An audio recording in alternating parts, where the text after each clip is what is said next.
আসসালামু আলাইকুম। শুরু করছি তোমাতেই সীমাবদ্ধ আমি, লেখনীতে মাইশা চৌধুরী। প্রথম পর্ব। তোর হবু বর হাফ প্যান্ট পরে তোকে দেখতে এসেছে। কথাটি বলেই হেসে কুটি কুটি তোরসা। আনিশা খালাতো বোন তোরসার কথায় অবাক হলো। আনিশা এবার সবই ইন্টারে উঠেছে, বিয়ে করার বিন্দুমাত্র ইচ্ছা নেই তার, কিন্তু মায়ের কথার উপর সে কিছু বলতে পারবে না, তাই চুপচাপ তৈরি হয়ে গিয়েছে পাত্রপক্ষের সামনে যাওয়ার জন্য। বাড়ির ছোট মেয়ে সে, তার বড় এক ভাই আছে, বাবা জার্নালিস্ট, মা টিচার। আনিশাকে নিয়ে পাত্রপক্ষের সামনে গেল তোরসা। আনিশার মাথায় ঘোমটা দেওয়া, কিন্তু তার মনটা ছটফট করছে হাফ প্যান্ট পরে থাকা লোকটাকে দেখতে। কে এমন ব্যাক্কেল মার্কা কাজ করেছে তাকে দেখতে চায় আনিশা। আনিশাকে দেখেই পাত্রের মা মিসেস রহিমা চৌধুরী বলে উঠলেন। তেরেসা আনিশাকে ইশারা করলো ওনাকে সালাম করতে। আনিশা সালাম করতে নিলে রহিমা বেগম আটকে দিলেন। থাক মা, সালাম করতে হবে না, ভারী মিষ্টি দেখতে তুমি, এসো আমার পাশে বসো। আনিশাকে রহিমা বেগমের পাশে বসানো হলো। আনিশা বারবার এদিক ওদিক তাকাচ্ছে, কে হাফ প্যান্ট পরে আছে তাকে দেখতে, কিন্তু দেখতে পেল না কাউকে।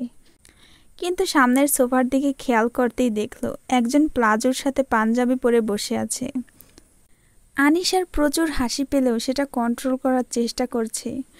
ওদিকে যার এতদূর অবস্থা সে মনে মনে রাগে ফুলছে, তার পাশে বসে থাকা বাবা। সে তাকে বলে ওঠে, বাবা বাসায় কি যাবা না? ইয়াস থামো তো, এমনিতেই পাজামা না পরে এসে এক কেলেঙ্কারি বাঁধিয়েছ, এখন আবার এইভাবে ছটফট করছো, তোমার আম্মু কিন্তু বাসায় গিয়ে চিল্লাবে। বাবার কথায় মুখ আরও তেতো হয়ে উঠল ইয়াসের। সে মনে করছে সকালের কথা, সে কেন পায়জামাটা পরল না। ফ্ল্যাশব্যাক। গভীর ঘুমে আচ্ছন্ন ইয়াস। তখন তার রুমে আসে রহিমা বেগম, ছেলের মুখে এক জগ পানি ঢেলে দেয়। লাফিয়ে ওঠে ইয়াস। আম্মু, এটা কি করতেছ? এমনে পানি দাও কেন? সন্ধ্যা 6টা বাজে, তুই এখনো ঘুমাস কেন? সারাদিন দেখি ঘুমাস, এমনে তো মইরা থাকবি তাও বুঝবো না যে মরছস, ভাববো ঘুমাইয়াছস। মায়ের কথায় কি উত্তর দেবে জানা নেই ইয়াসের, সে এখন প্রচণ্ড বিরক্ত। ইয়াসবাবু শোনো না, বলো আম্মু, তোর জন্য একটা ভালো সম্বন্ধ এসেছে। আমি কতদিন বলেছি আম্মু, আমি এখন বিয়ে টিয়ে করবো না। তুই করবি না, তোর বাবা করবে। এসব তুমি কি বলো ইয়াসের আম্মু? রুমে ঢুকতে ঢুকতে বলে ওঠে রিশাদ চৌধুরী। কথাটি বলে নিজেই ব্যাক্কেল হয়ে গেছেন রহিমা বেগম, তাই কথা পাল্টিয়ে বলে, কাল মেয়ে দেখতে যাব, রেডি থাকবি, সকাল সকাল বের হব। আর খবরদার, এবার যদি মেয়ে দেখে এসে ক্যান্সেল করিস তো বাসা থেকে বের করে দেব। আমার ছেলে বউয়ের মুখ দেখা থেকে কেউ আটকাতে পারবে না এবার, বলেই হন হন করে বেরিয়ে চলে যান রহিমা বেগম। রিশাদ সাহেব ছেলের দিকে তাকিয়ে বলে, বুঝলে ইয়াস, তোমার মা আর একা একা ঝগড়া করে উঠতে পারছে না, তাই একটা সঙ্গী চাইছে, এনে দাও তাড়াতাড়ি। বলেই রুম ত্যাগ করল রিশাদ সাহেব। ইয়াস ভাবে, এমন ফ্যামিলি কার আছে, ধ্যাত, তার ঘুমটা। ইয়াস উঠে সোফায় শুয়ে আবারও ঘুমিয়ে পড়ে। পরদিন সকাল 11টা 30, সবাই বাহিরে ওয়েট করছে। ইয়াসের বড় ভাই ইরফান, তার বউ ইরা বেগম, রহিমা বেগম, রিশাদ সাহেব। কিন্তু বরের কোনো খোঁজ খবর নেই। রহিমা বেগম রেগে গেলেন, এই ছেলে কি ঘুম আজীবনে ভাঙবে না? তোমার মতো হয়েছে। কি কি বললে? এই জন্যই তো আমি তোমার সাথে কথা কম বলি। শ্বশুর শাশুড়ির এই মিষ্টি ঝগড়া দেখে ইরা হেসে বলে, মামুনি তুমি এমন করো না, আমি ভাইয়াকে ডেকে আনছি, দাঁড়াও। আচ্ছা মা। ইরা গেল ইয়াসকে ডাকতে। ইরা গিয়ে দেখে ইয়াস মনের সুখে ঘুমাচ্ছে। ইরা গিয়ে জানালার পর্দা সরিয়ে দেয়, চোখে আলো পড়তে উঠে বসে ইয়াস। ভাবি যান, এভাবে আমার ঘুমের শত্রু হচ্ছেন কেন? কারণ তুমি ওঠো না, আর বাইরে সবাই ওয়েট করছে। কি? কেন? কেন আবার? মেয়ে দেখতে যাওয়ার কথা না আজ? শিট, আমি তো ভুলেই গিয়েছিলাম। এখন তাড়াতাড়ি উঠে রেডি হয়ে আসো, না হলে মামুনি আসলে তোমার খবর আছে। আমি আসছি, 5 মিনিট। ওকে। ইরা রুম থেকে চলে যায়, আর ইয়াস ফ্রেশ হয়ে এসে কাবার্ড খুলে একটা পাঞ্জাবি পরে নেয়।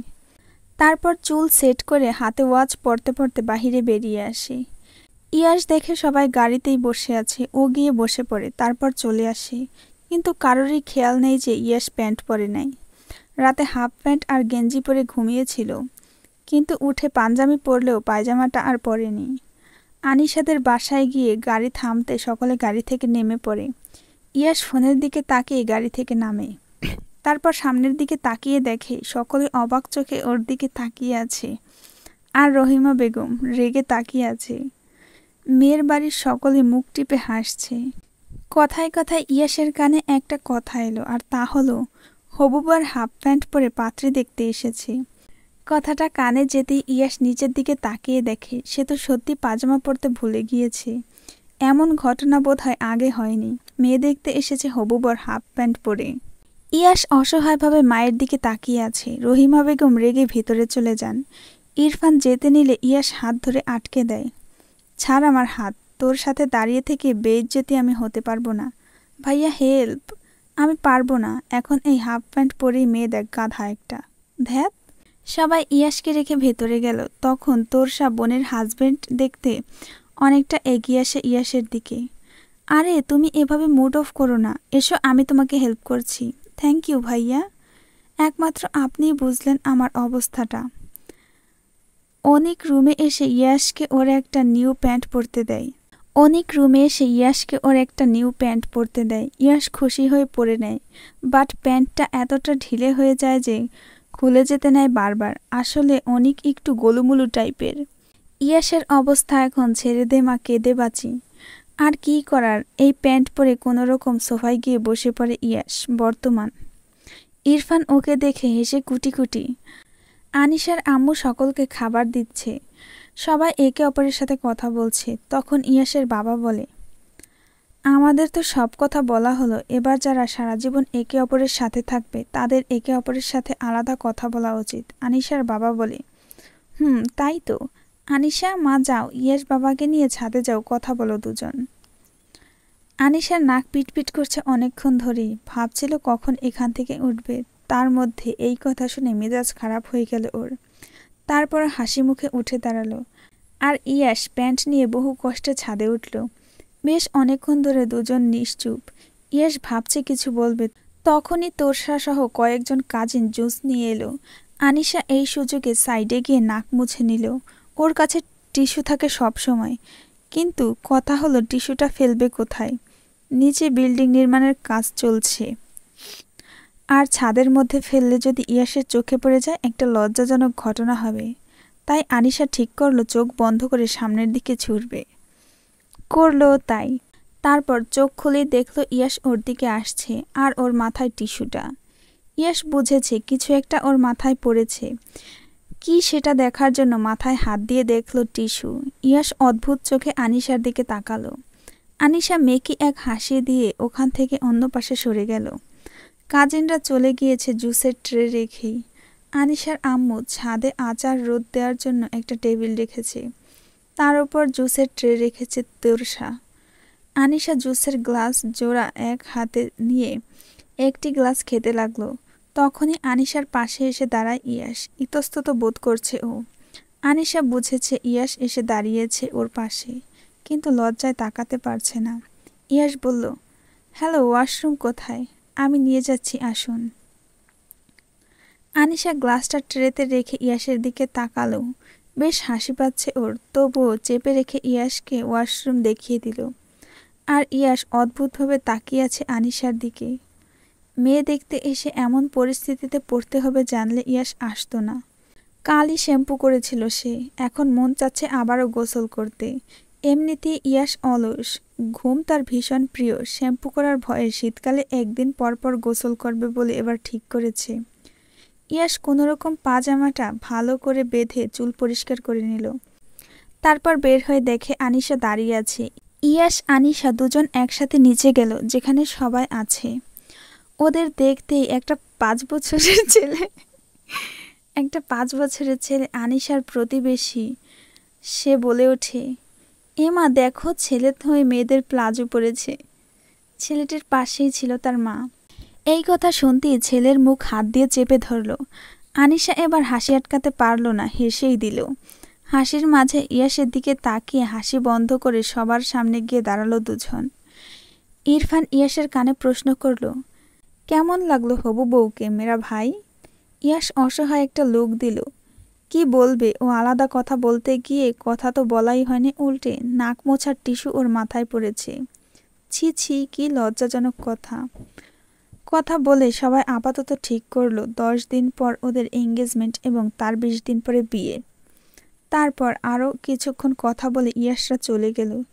ইয়াশরা যেতেই আনিশা সোফায় বসে গলা ফাটিয়ে হাসতে লাগলো। ওদিকে গাড়িতে বিরক্তি মুখে বসে আছে ইয়াশ। এরকম ঘটনা মেয়ে দেখতে গিয়ে কারোর সাথে আজ পর্যন্ত হয়েছে কিনা সন্দেহ। বাড়ি পৌঁছে ইয়াশ আগে গিয়েছে শাওয়ার নিতে। এদিকে কফি খেতে ডাকছে ইয়াশের মা রহিমা বেগম। এই ছেলে আবার ঘুমিয়ে পড়েছে, আমি নিশ্চিত। কি এক কাণ্ড ঘটিয়ে এলো! হ্যাঁ, আমার মান সম্মান আর একটু হলে যাচ্ছিল। ওরা ভালো বলে রাজি হলো, না হলে এই ব্যাক্কেল ছেলেকে কেউ মেয়ে দিত না। ইয়াশের মা, থামো তো। ছেলে না হয় একটা ভুল করে ফেলেছে। সারাটা সপ্তাহ তো কলেজে যায় ক্লাস করতে, প্রফেসর বলে কথা। 2 দিন তো বাড়িতে থাকে, তাই এভাবে ঘুমিয়ে নেই। আর তাছাড়া ও তো বেকার নয়, ওর কাছে মেয়ে দেবে না মানে? তুমি থামো, একদম ছেলের হয়ে সাফাই গাইবে না। হাফ প্যান্ট পরে গিয়েছিল ও মেয়ের বাড়িতে, আর কলেজ থেকে এসে এক ঘুম দেয়, রাতে ওঠে 2-3টা পর্যন্ত জেগে থাকে।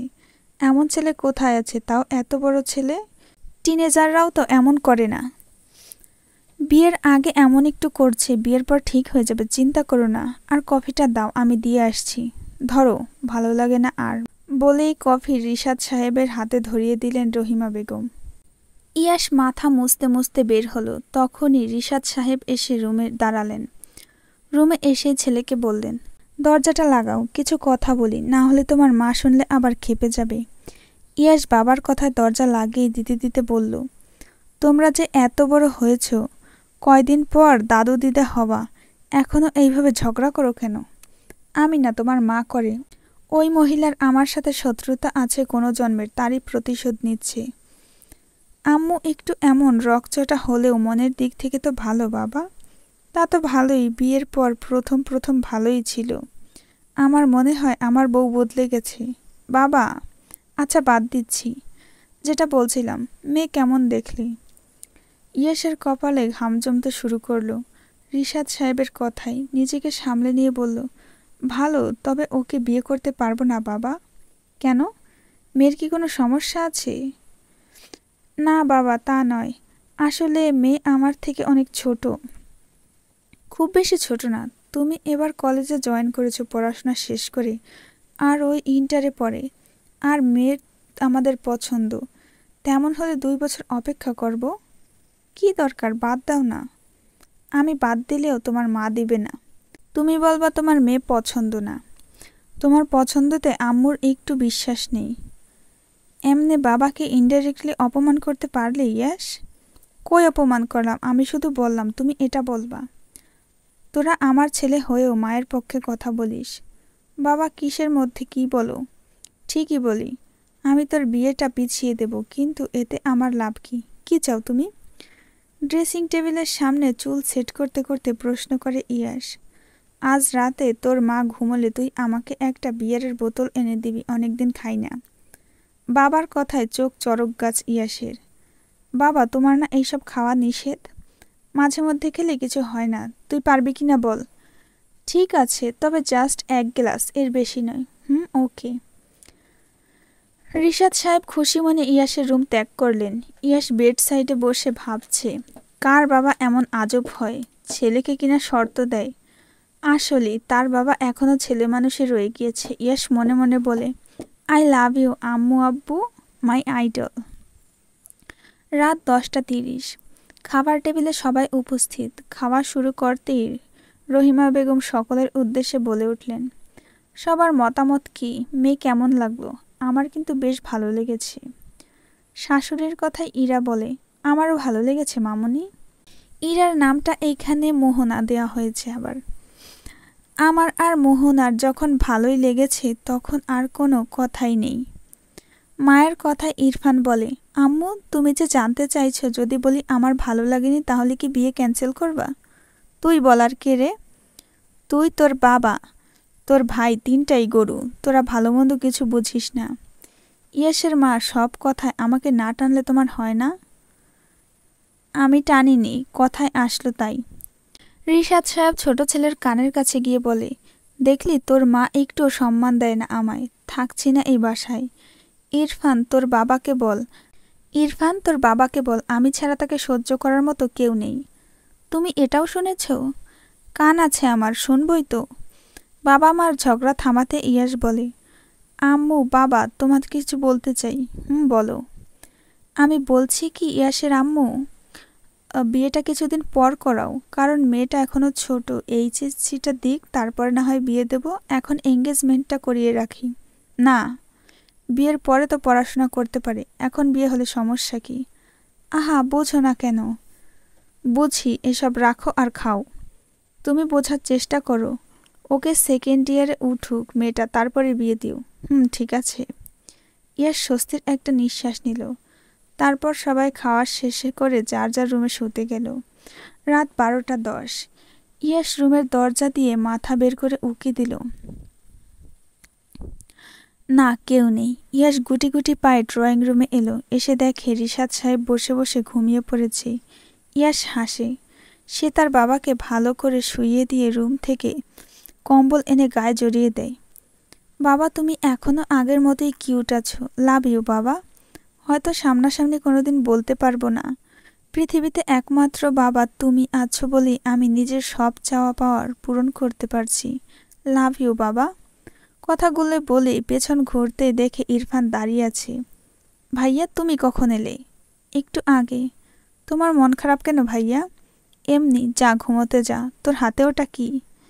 ইয়াস বিয়ারের বোতলটা লুকিয়ে ফেলল। কিছু না ভাইয়া। আচ্ছা যা। ইয়াস ওর রুমে চলে গেল। সকাল সকাল রেডি হচ্ছে ইয়াস। আজ কলেজে যেতে হবে, ক্লাস আছে। ক্লাস শেষ করে বন্ধুদের সাথেও দেখা করতে হবে তাকে। তাড়াতাড়ি রেডি হয়ে এসে ব্রেকফাস্ট করতে বসে। সবাই আছে সেখানে। রিশাদ সাহেব আর ইরফান অফিস যাবে, মিটিং আছে আজ, তাই আজ বাবা ছেলে দুজন সকাল সকাল যাচ্ছে। খাওয়া শেষ করে সবাই যে যার কাজে চলে গেল। ইয়াস ড্রাইভিং পারে, তবুও ড্রাইভার নিয়ে এসেছে, কারণ ড্রাইভ করতে ওর আলসেমি লাগে। বেশ কিছুক্ষণ পর কলেজের সামনে এসে গাড়ি থামালো। ইয়াস নামতেই ওর মুখোমুখি কেউ পানি ছুঁড়ে মারল।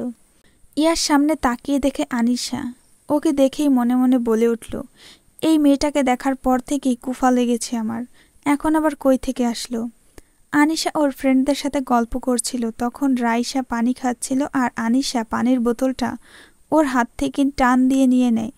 যেহেতু বোতলের মুখ খোলা ছিল, তাই টান দেওয়ায় পানিটা এসে পড়ে ইয়াসের মুখে। আনিশা ইয়াসকে দেখে অবাক হয়। এ কি মিস্টার হাফ প্যান্ট, আপনি এখানে কি করেন? কি কি বললে তুমি? যা শুনলেন। বাট আপনি এখানে কেন? আমারও সেম প্রশ্ন, তুমি এখানে কেন? আমি এই কলেজের স্টুডেন্ট, আমি তো থাকবই। আর আমি এই কলেজের টিচার, আমিও তো থাকবই। কি? জি। তখনই বেল বাজে। ক্লাসে যাওয়ায় আনিশারা সবাই ক্লাসে চলে যায়। ইয়াস ভাবে, এমন বেইজ্জতি, হ্যাঁ? না হয় ভুলে হাফ প্যান্ট পরে গিয়েছিলাম, তাই বলে এভাবে বলবে? হাফ প্যান্ট পরা ছেড়ে দিলাম আজ থেকে। বলে ইয়াসও চলে যায়। আনিশা ক্লাসরুমে বসে ঘামছে। এটা কি করলাম? এখন যদি বাসায় বলে দেয়, ধ্যাত, তোরা আমাকে বলবি একবারও? আমরা কি জানতাম তুই স্যারের সাথে এমনভাবে কথা বলবি? আল্লাহ জানে ক্লাস নিতে আসলে আবার কি হয়, আমি বুঝি না। আমার সাথে ওনার দেখা হলে কিছু না কিছু আজব হয়। কি হলো শুনি? শুনবি? আনিশা ওর বন্ধুদের সবটা বলে, শুধু এই বাদে যে ইয়াস হাফ প্যান্ট পরে গিয়েছিল।